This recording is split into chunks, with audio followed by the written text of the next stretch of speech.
What is going on, everybody? Welcome back to TTP Sports. And the Phillies, they bounced back nicely after getting embarrassed in Game 1 of this series against the Colorado Rockies. They managed to win the series 3-1. They got a nice victory today. Final game of the series. They won yesterday as well. Was not able to recap that just because of the Sixers and everything like that. But we will be here to talk, basically about those two games and, the Phillies finding a way to battle back and winning a series after, the first game really frustrated us. No offense. Pitching really wasn't the whole letdown because Matt Strom did have 10-plus strikeouts in that game. Just the offense not being able to score against the Colorado Rockies in Game 1 was a little bit frustrating. Then you managed to come back down from 3-0 in Game 2. Nola struggled in the first inning, but he managed to settle down and go 7 innings. Then you go to Game 3, Nick Castellanos, out of basically nowhere, hits 2 home runs. Was not expecting that at all. We were just begging him to hit 1 at this point. 1 felt like it was so much to ask for him. 2? We're talking about 2 home runs from Nick Castellanos in a single game? That was crazy. And also Christian Pache went deep.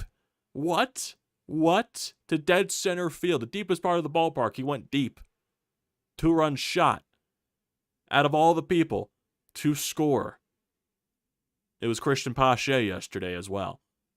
Then the bullpen continued to do its work, and it did the same thing basically today.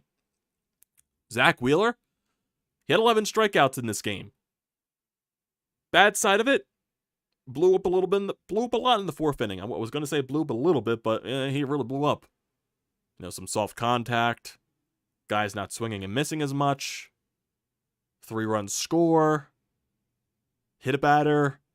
Wasn't the same Zack Wheeler that was dominating basically throughout the first 3 innings of the ball game, where he struck out at least 7 guys in the first 3 innings. That's how good he was looking out there on the mound. And then once again, he just hits a wall. I have no idea. I give him credit for going back out there in the 5th and 6th inning to, give the starting rotation a little bit more innings there. And, not having to use the bullpen in the 5th and the 6th inning. So I do credit Zack Wheeler for doing that and basically battling throughout the rest of the game, because basically his bad inning was the 4th. The 5th inning, he was fine. The 6th inning, he was fine. And the 1st, 2nd, and 3rd inning, he was dominant. So once again, it's just this weird, crazy start to the year for Zack Wheeler. And I'm just thinking to myself at this point, is this just what this entire season's going to be? Or is this a replication of the long, leash that he had last year, the long work of innings that he had going on a deep playoff run the first time in his career? Is this basically why he's going through this type of start, to where he's hitting those walls early when we barely saw him hit any walls last year?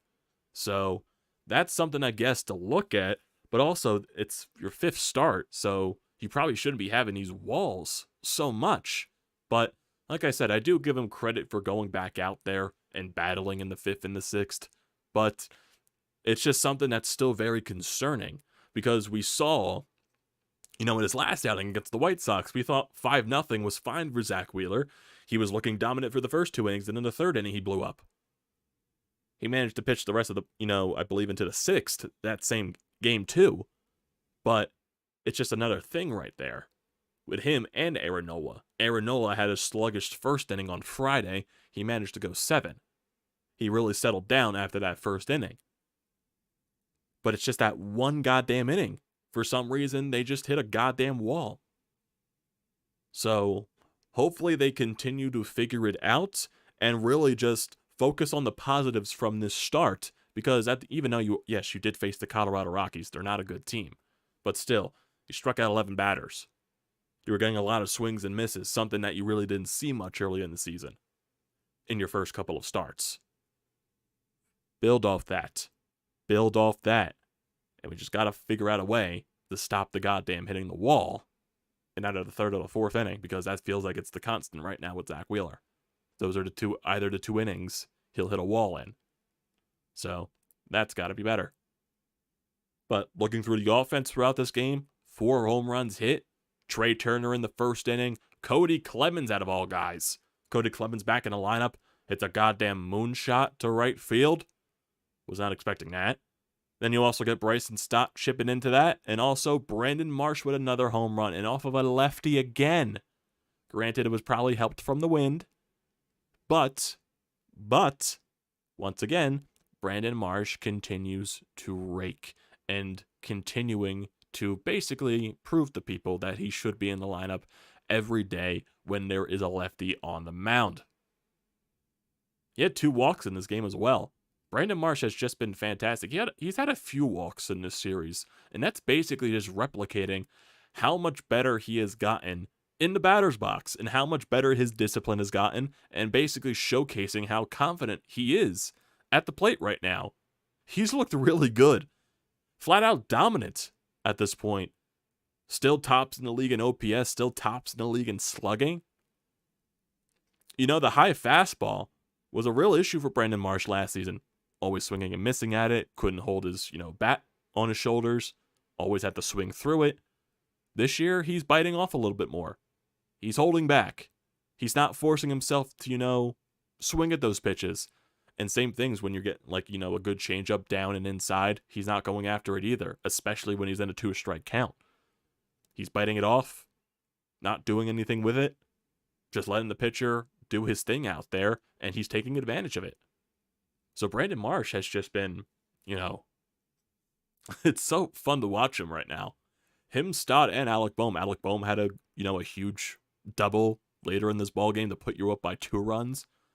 So you got to give the credit to the offense as well, even though you're going up against Jose Urena, who is flat out terrible. Flat out terrible. He's the guy that plunked Ronald Acuna Jr., I believe, in back-to-back starts for when he was on the Marlins. So I think that shows what type of pitcher that Urena is. But, when you go down 3-2 after Zack Wheeler does have that sluggish inning, your offense does pick up. JT Realmuto, bases loaded, he puts the ball in play, he fights out a double play, so he hustles to prevent that from happening, and a run does score. And then Alec Bohm basically does the same thing. It probably does help, too, that JT Realmuto was very active on the bases today, was running a lot, stole second base in that Bohm at bat, and then Bohm puts one into the infield, which basically would have been a double play if JT didn't try to steal second. But it doesn't happen. Another run scores, and it's a force out. And then same thing on the Alec Bohm double. JT's going on that pitch. Alec Bohm perfectly doing the hit and run there. Double into the gap. Scores JT very easily. So it's nice to see. It was good to see Trey Turner get on the board with another home run. First at Citizens Bank Park.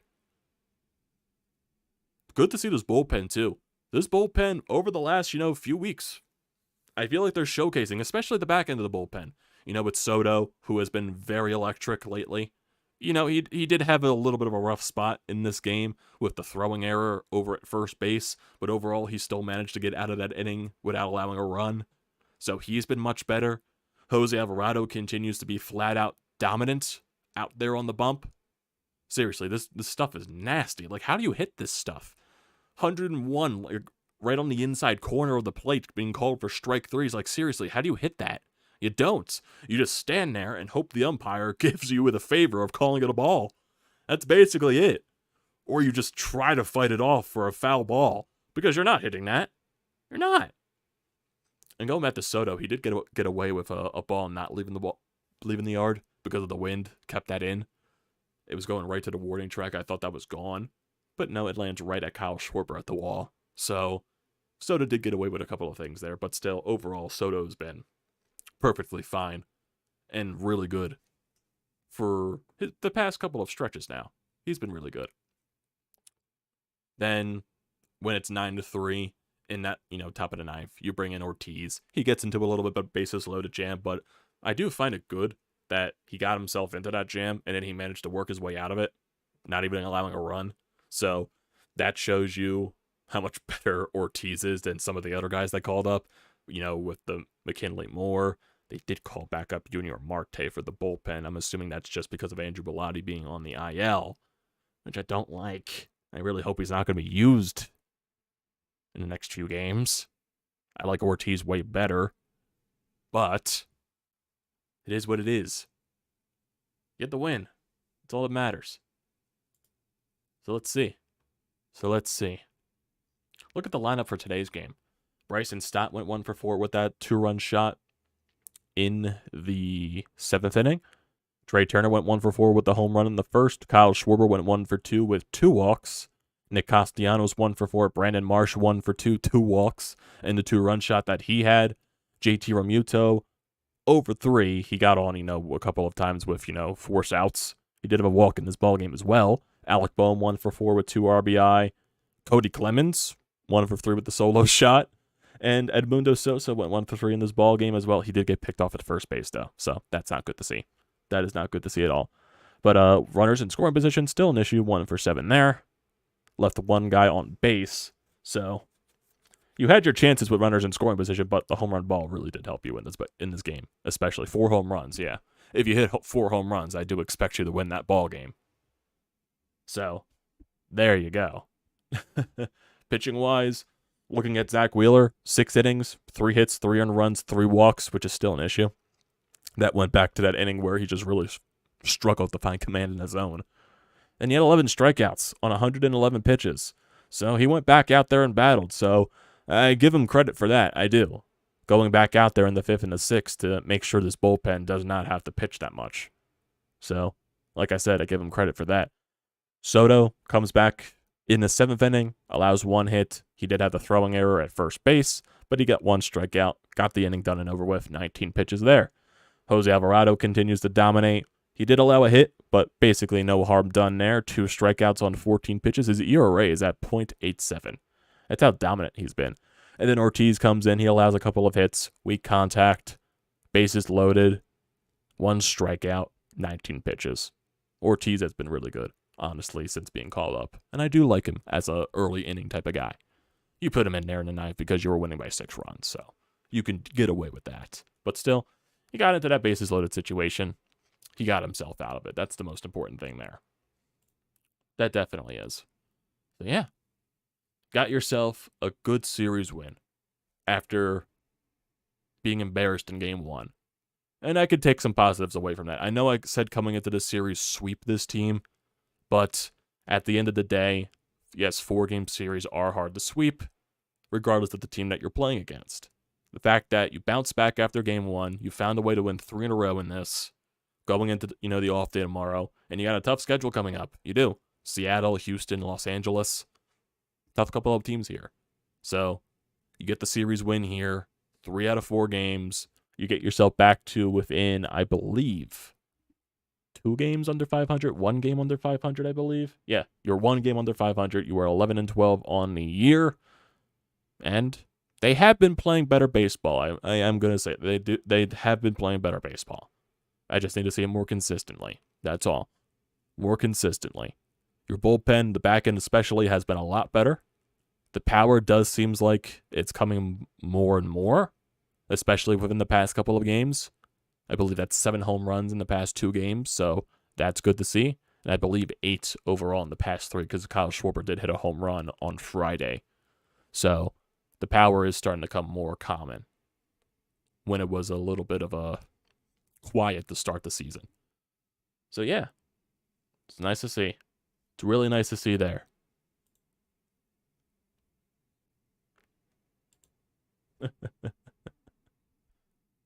So, let's see. Anything else from this game that stood out? No? Zack Wheeler, like I said, he's got to find a way to, not have that inning where he just blows up. Because, like I said, we really need Zack Wheeler. We really need Aaron Nola. That's all you need. You need those guys to do work here. That's the most important thing. So, let's look at the upcoming schedule. You do get the off day tomorrow, which is definitely much needed for a lot of us, for a lot of our sanities. So the upcoming schedule, off tomorrow, and you get Tuesday, Wednesday, and Thursday against the Seattle Mariners. You're going up against, Bailey Falter gets the first game in that series against, I believe that is Logan Gilbert for the Mariners. Yes, that is Logan Gilbert. He is 1-1 with a 3.57 ERA. Allowed 4 earned runs in his last start. So 4 earned runs, 1 earned run, 3 earned runs, 1 earned run. So he's been basically up and down for them. Seattle, second game. Taijuan Walker gets game 2 on Wednesday. going up against Marco Gonzalez. He is 1-0 with a 3.78 ERA. And then on Thursday, afternoon tilt, Matt Strom going up against George Kirby. 2-1 with a 3.57. A lot of these guys have very similar ERAs for Seattle. So, back end of the rotation, going up against a tough Seattle team. I believe, they are 10-11 as well to start the season. So they're in a bit of a funk. I believe they've been better as of late. Yeah, they have been. They did get swept by the Brewers recently, but they have won the first 2 games in their series against St. Louis.